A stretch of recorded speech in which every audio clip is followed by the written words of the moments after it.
Olá, vamos falar de análise de balanços para investimentos e vamos trazer para vocês mais uma empresa que acabou de divulgar o seu balanço referente ao ano de 2024 e olha só, reportou um lucro de 42 bilhões de reais. 42 bilhões de reais de lucro. Naturalmente que nós estamos falando aqui do Itaú Unibanco Holding S.A., que também acabou de colocar aí à disposição do público os números referentes ao ano de 2024 e vieram bastante robustos. E é o Banco Itaú que nós vamos retratar hoje aqui. Em primeiro lugar, deixa eu agradecer aqui a quem sugeriu o Banco Itaú, meu amigo Iveson Rodrigues de Paula. Grande Iveson, parceiraço aqui do canal. Iveson, que inclusive esteve conosco nesse último curso de análise de balanços. Muito obrigado pela sua participação. Iveson, é uma honra ter você junto conosco nessa caminhada aqui. Muito obrigado pela sugestão também do Banco Itaú. Mas também, caso vocês queiram outras empresas, é fácil. Basta entrar aqui, ó. Canal Silas Negrafim, manda a sua sugestão, aproveita, faça inscrição, dá o like e venha junto conosco construir e repartir conhecimentos. Quando eu falei que o Iveson participou do nosso curso de análise de balanço, se você não participou, fica tranquilinha que o curso, inclusive, nós temos ele gravado à disposição lá na plataforma Hotmart e com custo muito baixinho. Você pode aprender como que nós capturamos as informações, como que nós interpretamos, como que nós analisamos uma empresa. E todo o curso será acompanhado de apostila, planilhas e, naturalmente, todo atendimento que nós estaremos aqui à disposição para lhes passar. E caso queira participar do curso, aqui na descrição tem o link de acesso tanto ao curso de análise de balanço como também ao curso de evaluation. Então, eu fico esperando vocês também lá na plataforma Hotmart. Bom, só para falar um pouquinho do Banco Itaú, claro que quando a gente pega aqui todo o sistema financeiro do Brasil, o sistema bancário do Brasil, ele é um sistema altamente concentrado, isso aí é perceptível. E aí nós tivemos aí também as entradas das fintechs, né, dos bancos digitais, e aí surgiu todo aquele alvoroço, mas os bancos digitais vão acabar matando os bancos tradicionais, e na verdade não é isso que está acontecendo e não é isso que irá acontecer, até porque, devido à grande concentração, o que acontece? Todos esses bancos grandes, né, os bancos físicos, eles acabam também tendo capacidade financeira para reagir e também para investir dentro do digital. Né? E é o que o Itaú também vem fazendo, o Bradesco vem fazendo, e naturalmente que tudo isso aí acaba se traduzindo em números. Mas só para entender, e quando eu falo que os bancos eles têm capacidade de reação e de concentração, tanto que a história do Itaú prova isso, né? Um banco que surge lá através do Alfredo Egídio de Souza Aranha, que surge lá em Minas Gerais, e quando ele começa com o seu banco, naturalmente um banco pequeno, um banco bem regional, e aí começa todo um processo de expansão. E a partir dali, o próprio banco, que era formado lá pela família Souza Aranha, ele vai adquirindo diversos outros bancos, como, por exemplo, o Banco Paulista de Comércio e depois daí o Banco Itaú de Minas, que daí deu o nome de Itaú, isso lá no ano de 1961, e daí na sequência também ele adquire o Banco Sul-Americano, o Banco da América, e aí acaba trocando o nome, e aí chega na sequência, lá, principalmente nos anos 90, quando nós tivemos ali a privatização de diversos bancos estaduais, o Banco Itaú foi um dos bancos que mais comprou bancos estaduais, como foi o caso do Banerj, como foi o caso do Banestado, como o Banco do Estado de Goiás, também o Benge, e depois na sequência também comprou o Banco BBA, depois aí comprou o Banco Fiat, e aí também nessa fase ali, principalmente no começo dos anos 2000, nós tivemos ali a entrada de bancos internacionais aqui no Brasil, como era o caso do próprio BBA, como era o caso também do HSBC, e aí vieram também os bancos de fora, mas os bancos brasileiros tiveram força para reagir, pelo contrário, até acabaram concentrando cada vez mais. Na sequência também o Banco Itaú faz uma fusão com um outro banco gigante aqui no Brasil, que era o Itaú Unibanco, né? E aí quando faz essa fusão do Itaú com o Unibanco, daí criou o Itaú Unibanco Holding. Então, aí se tornou gigante, tanto é que o Banco Itaú é o maior banco que nós temos hoje aqui no Brasil. E chegou nessa época da fusão com o Unibanco a ter mais de 4.800 agências espalhadas aqui pelo Brasil. Claro que também, além de uma participação no Brasil, o Banco Itaú também tem operações fora do Brasil, também se estruturou fora do Brasil, enfim, acabou se tornando esse grande gigante do sistema financeiro nacional. E agora, naturalmente, que sai o balanço referente a 2024, e aí nós vamos ver também tudo o que vem acontecendo com o Banco Itaú, com o Itaú Unibanco Holding, até porque Itaú Unibanco Holding é uma holding que é dona do Banco Itaú, né? Então o Banco Itaú faz parte dessa grande holding aqui. Mas enfim, para entender como que estão os números do Itaú Unibanco Holding, estamos trazendo aqui para vocês 2020, 21, 22, 23 e o exercício de 2024. E através dos números vamos entender o que está acontecendo com o Itaú e como que ele chegou a esse lucro de 42 bilhões de reais. Lembrando também que o Itaú já anunciou uma distribuição bem generosa aí de dividendos ou de juros sobre capital próprio acima de 15 bilhões de reais para todo o restante do ano de 25 e naturalmente que vai respingar também no ano de 26. Mas enfim, vamos conhecer como que está o Itaú através dos seus números. Então, vamos aos números. Então aqui estamos com as demonstrações contábeis do Itaú Unibanco Holding S.A., trazendo desde 2020 até 2024, naturalmente que estamos analisando 2024, porém, para entendermos 2024, nós temos que comparar com períodos anteriores. E quando nós estendemos essa base de comparação até o ano de 2020, nós conseguimos ter uma visão do que vem acontecendo com o banco ao longo de todo esse período aqui. Até porque o passado nos faz entender o presente, e o passado junto com o presente nos projeta o futuro, que conseguimos ter uma visão para onde que a empresa está indo. Então, para entender o Itaú, vamos começar lá no ano de 2020, vendo esses números aqui que são gigantes, né? Estamos falando aqui na casa de 2 trilhões de reais, é o patrimônio total do Itaú, 2 trilhões de reais. E, naturalmente, que como a atividade financeira é uma atividade de movimentação de dinheiro, captação e aplicação.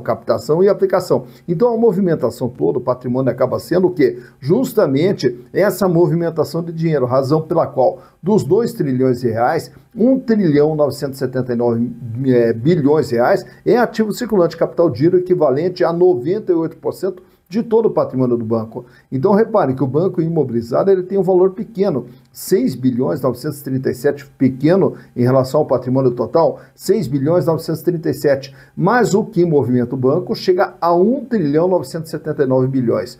Nesse ano de 2020, o Itaú fecha com 46 bilhões de dinheiro em caixa, 1 trilhão 851 bilhões de ativos financeiros. O que são ativos financeiros?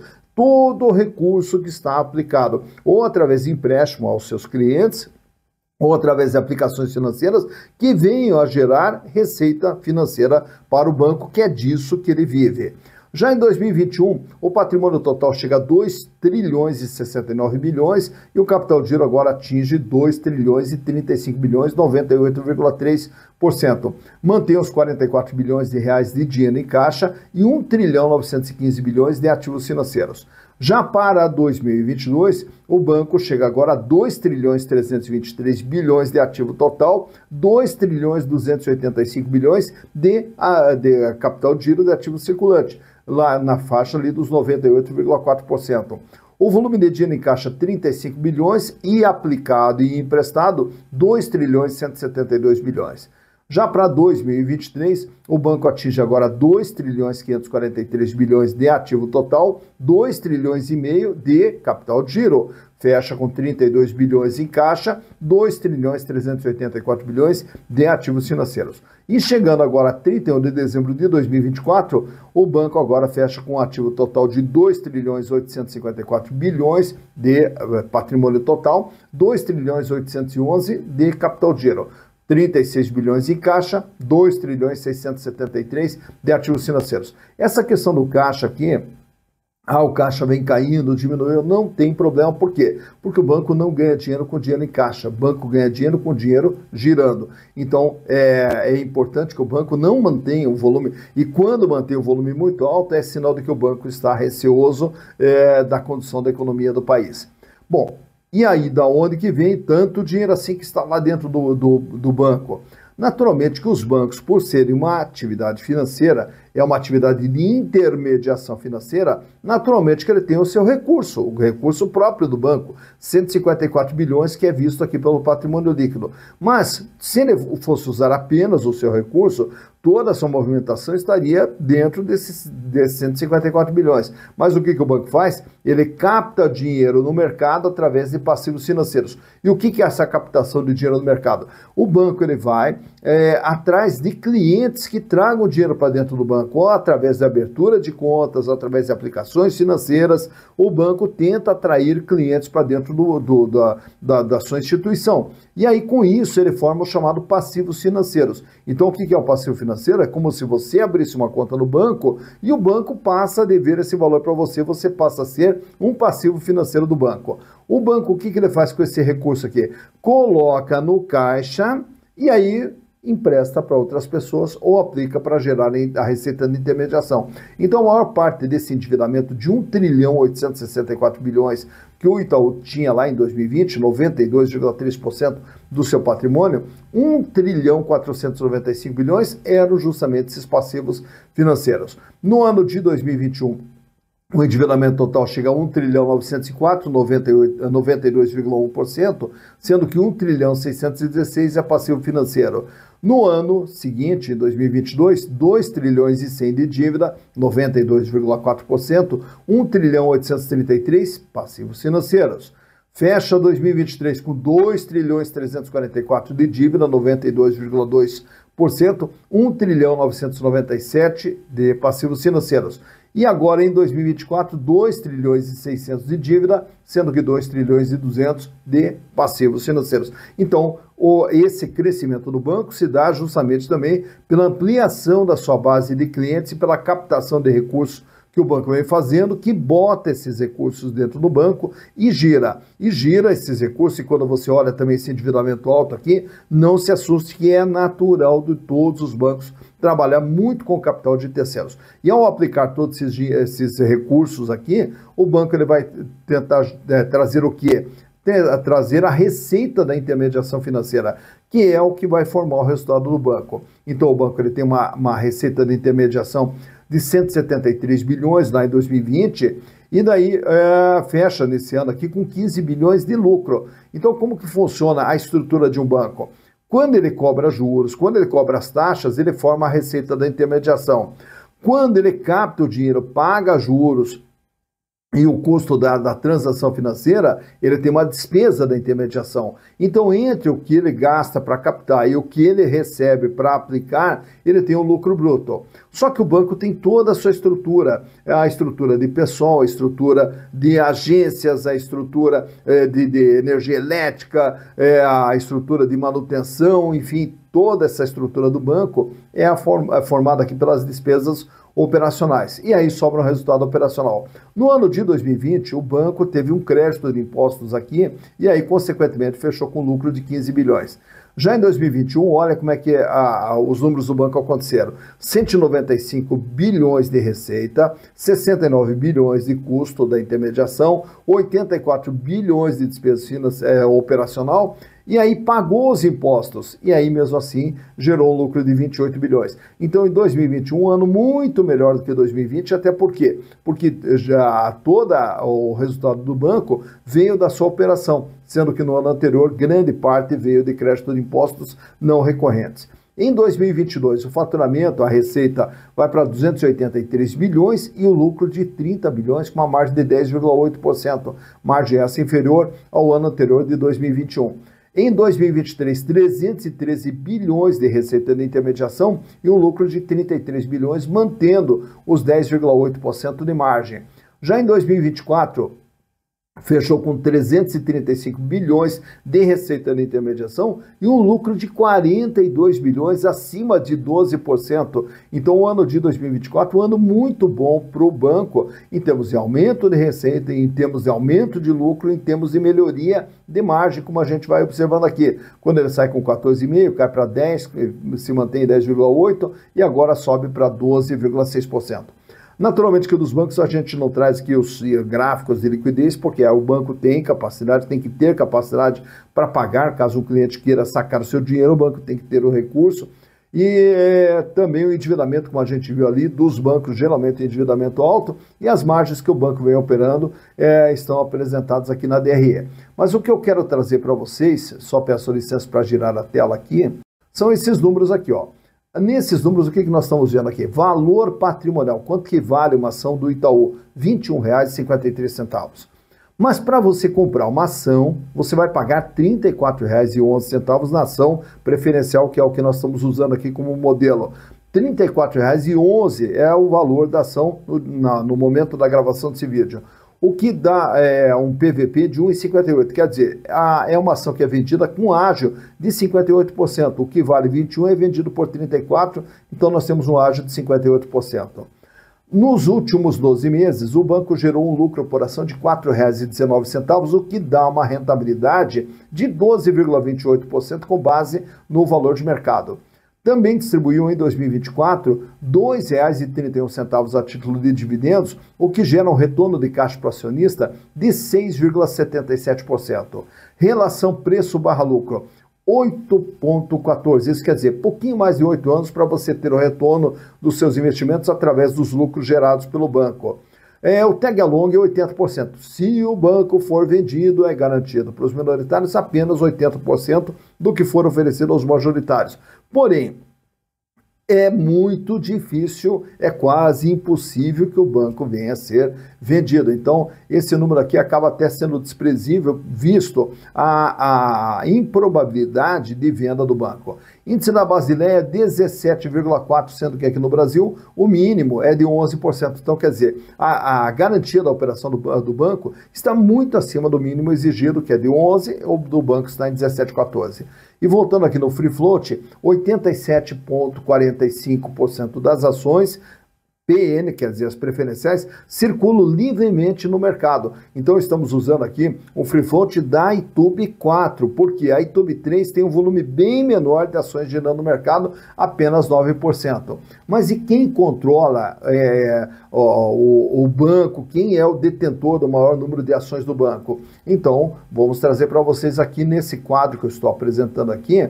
Vejam ali, o primeiro participante ali é a IUPAR, né, que é a Itaú Unibanco Participações, que tem 51,71% das ações do banco. A Itaúsa tem 39,20% do banco. E aí nós temos ali o BlackRock que aparece, só que ele só tem as ações preferenciais. Então, a maior parte das ações ordinárias estão na mão justamente da IUPAR e da Itaúsa, sobrando 9% das ações da Itube 3 girando no mercado. Já a Itube 4, daí nós temos mais de 87% das ações girando no mercado.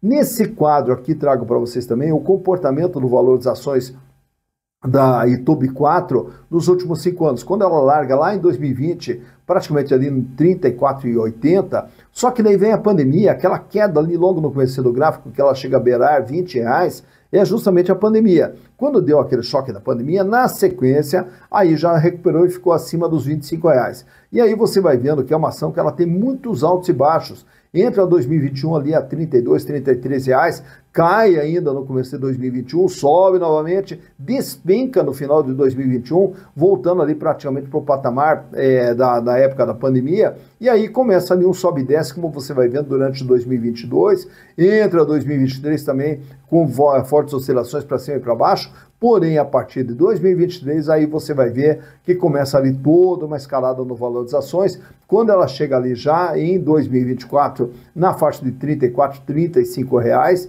entra ali já no final de 2024 na faixa de R$36, R$37, cai no final do ano de 2024 e agora começa 2025 já numa sequência ali de altas, tanto é que a cotação fecha em R$34,11 no momento da gravação desse vídeo. Então por aqui você vê quando que as ações do Itaú tiveram seu maior valor, quando que elas tiveram seu menor valor e como que vem se comportando o valor das ações da Itaú Unibanco Holding S.A.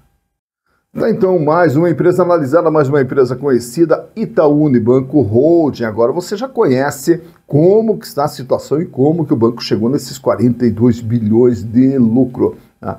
E aí, naturalmente, que toda a trajetória do Itaú, através de todas as aquisições que veio fazendo e de todo esse crescimento, e naturalmente que o Banco Itaú investiu pesado também na parte digital, também é um banco que tem capacidade de reação a todas as mudanças, tanto é que a história mostra isso, né? Todas as aquisições que veio fazendo, as fusões que veio fazendo, o avanço ali na tecnologia aplicada pelo Banco Itaú, e também quando nós citamos ali da entrada dos bancos estrangeiros que vieram com força para o Brasil, o Banco Itaú teve capacidade de reação, então acabou tendo hoje aqui no Brasil esse sistema bastante concentrado, e o Banco Itaú é um dos bancos que concentra junto com o Bradesco, junto com o Santander, e aí naturalmente com outros bancos fortes também, né? Mas não tão fortes quanto o Itaú e quanto o Bradesco, isso falando só de banco privado. E aí nós temos também os bancos públicos, que é o caso do Banco do Brasil, e também o caso da Caixa Econômica. Mas enfim, acaba sendo um sistema bastante concentrado.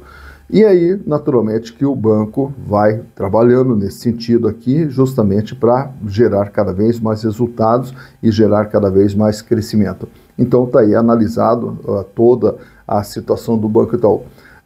Também, caso você queira participar aqui do canal e também colaborar aqui no sentido de construção de todas essas informações, de repartição de todo esse conhecimento, você também pode ser membro aqui do canal. Entrando aqui como membro do canal, você está nos auxiliando a justamente levar essas informações de qualidade para um número maior de pessoas, e além do que ter benefícios, desconto nos cursos que nós oferecemos, poder receber as planilhas, essa planilha do Banco Itaú que nós acabamos de fazer aqui. Se você for membro do canal, manda mensagem que a gente manda para você essa planilha, e naturalmente à medida que tem atualização, manda mensagem que a gente vai te atualizando aí através das planilhas aqui, tá? Mas enfim, venha junto conosco aqui, será um prazer ter vocês junto conosco no canal Silas de Grafé.